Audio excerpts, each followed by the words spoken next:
В отдаленных населенных пунктах республики ощущается острая нехватка медицинского персонала. Временные меры по отправке медицинских десантов по районам Якутии, конечно, приносят свои плоды, однако иметь специалиста на месте куда важнее, чем ждать следующего приезда врачей. О визите медиков в Алданский район расскажет Надежда Саханская. В рамках проекта «Весна на НВК» бригада врачей из Якутска отправилась в Томот, чтобы провести на базе местной больницы осмотр пациентов и назначить им предварительное лечение. Как отмечает персонал Томотской больницы, такие мероприятия необходимо проводить чаще, так как в населенном пункте очень остро поставлен вопрос о нехватке врачей и специалистов.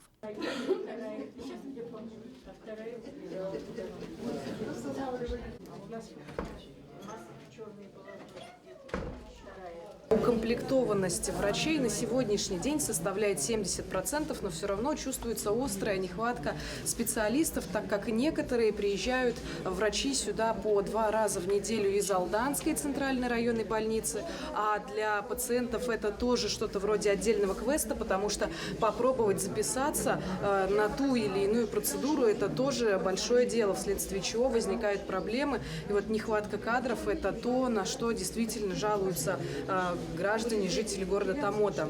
У нас вообще нет. Ни гинеколога нету, никого нету.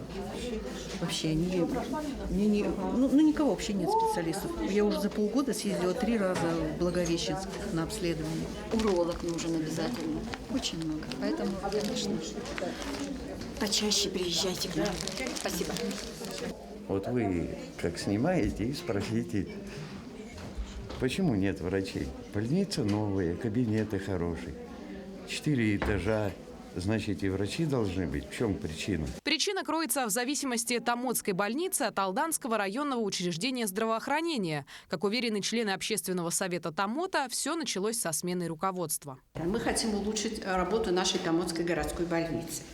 Вы знаете, у нас сменилось руководство 3 года назад. И вот за 2 года работы с нашей Томотской больницей уволилось 26 человек. Также нехватка медикаментов до сих пор.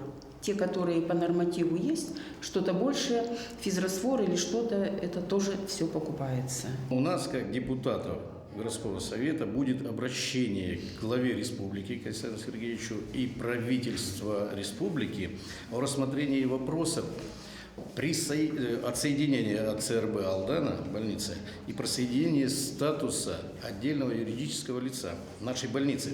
Тем не менее, в районе активно работают программы «Земский фельдшер» и «Земский доктор». У молодых специалистов есть гарантия, что они не останутся без работы. Сейчас студенты хотят работать в низконаселенных районах, потому что они молодые, они активные, им нужна городская жизнь. Поэтому будем привлекать специалистов и финансово, и город нам отлично помогает с жильем.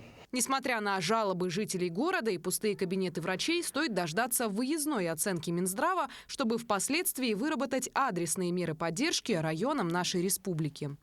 Надежда Саханская, Сергей Шипачев, Томот, Алданский район.